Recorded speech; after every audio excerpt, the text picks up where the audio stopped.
Таң атты. Айша оянды. Ой, мұрны бітеліп қалған сияқты ғой. Апчи. Айша мұрнын тартып дем ала алмай тұр. Қиын екен, иә, балалар. Міне, анасы келді.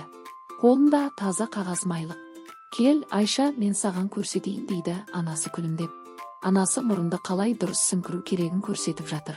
Майлықты ал, мұрныңда ақырын ғана сіңкір дейді. Айша анасының айтқанын қайталап жатыр. Ақырын міне, осылай. Ой, Айша сәл қатты сіңкіріп қойды. Қандай күлкілі дыбыс шықты. Анасы екеуі бірге күліп жіберді. Ал енді, қараңдашы. Айшаның мұрны таза. Ол еркін тыныстап, мәз болып тұр.